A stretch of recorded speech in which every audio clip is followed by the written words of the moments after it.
Hello everyone, welcome back to another video called Making an Extension Cord with Furious Tinkerings with Steve. So anyways, as I mentioned in yesterday's video, we've got about a 25-foot long cord that we were able to recycle off of that machine. So I figured let's do something useful with that. Yesterday I mentioned in here about the fact that this was a 16 gauge by 25 foot long cord. And maybe you know how to figure that out, maybe you don't, so I figure I'll just take a moment and explain that. So 16 gauge has to do with the size of the wires. So some wires are larger diameter, these ones happen to be 16 gauge. In order to figure out like how to know that, you want to look on the jacket of the cable. Right here, you see this? It says 16 AWGX3C. That stands for 16 American wire gauge. X is just like times 3 conductors. So there's 3 individual wires inside of here, and all 3 of which are 16 gauge in size. So, yeah, this cord has already got a male cord end on it. We want to attach its partner, this one. So in order to do that, we're going to need an Olfa knife, we're going to need a pair of wire strippers, and 1 or 2 different types of screwdrivers. In our case, I'm going to be using a number 1 Robertson, which is a square shape. If I can get that to focus, we'll see. It's a square shape. Robertsons are awesome. They're better than Phillips for all you American folks. You can exert more torque on them compared to a Phillips screwdriver. So anyways, that's neither here nor there. It's not what I came to do or talk about, but let's get into it. I'm going to show you how to do this, and hopefully it goes well. So the first thing you want to do, you know what, we'll start with a fresh start. I don't want anybody to miss anything in case you don't know how to do these things. So you've got a cord that looks like this, not much to it. So what you want to do is probably strip off approximately 1 inch of this outer jacket. So you want to use a knife. You want to be careful that you don't draw the knife towards yourself. What I'm doing is kind of just holding the knife and I'm moving the cable around it. That way if anything slips, it doesn't move far. So once you've removed that jacket insulation material, you're going to have 3 wires showing. You've got a black, a white, and a green. Green is ground, white is your identified conductor, and black is your hot. So you're going to take your wire strippers. Because this is 16 gauge, you're going to use the 16 gauge setting on your wire strippers. Apologize if the focus is not really cooperating here, but on mine it's the second notch down. So I'm going to use that second notch to kind of rest the wire inside there, clip it down, and then push the insulation off.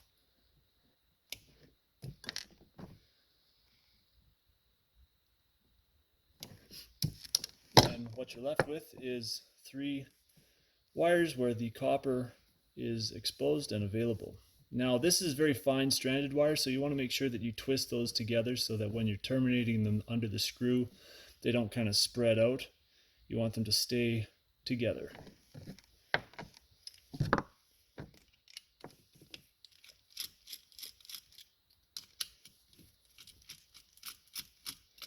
So on the cord end, you want to make sure all of these screws are opened up and available to accept the wire. You've got 3 different size, sorry, not 3 different size, you got 3 different colored terminals on here. You've got a brass colored screw. That one's for your black wire. You've got a silver colored screw, which is for your white wire. And if you had to guess, green screw, green wire, what do you think? Good chance? Well, you guessed it. That's exactly where it goes. So anyways, let's do it.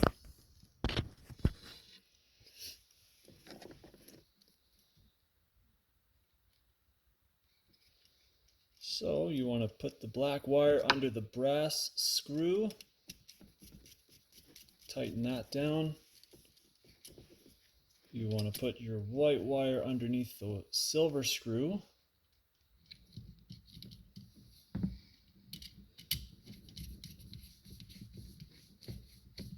And your green wire underneath the green colored screw.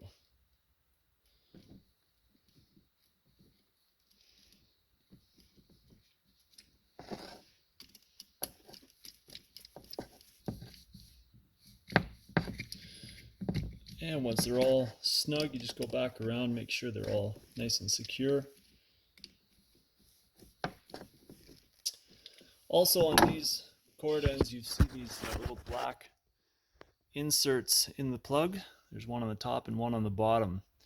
You can remove those if you want. You just kind of grab hold of them with a pair of pliers and pull them out. What they're for is if you're running a larger diameter cord.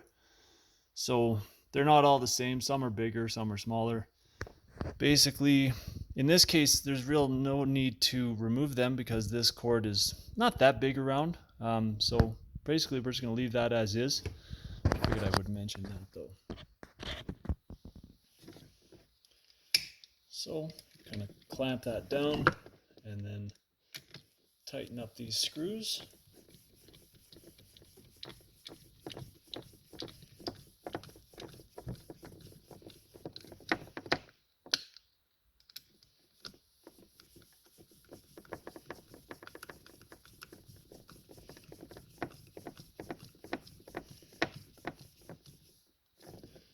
All right, terrific. So we should probably test it to make sure that I know what I'm doing, eh? What do you think? Let's grab a tool, something fun. How about any one of these?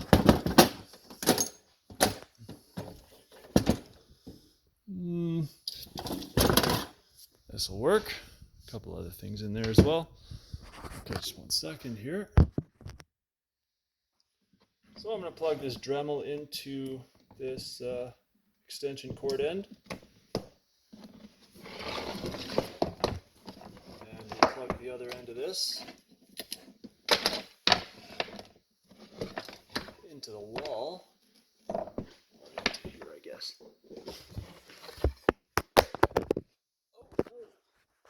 Sorry about that. Okay, anyways, so now we're plugged into our new extension cord. Plugged in down there.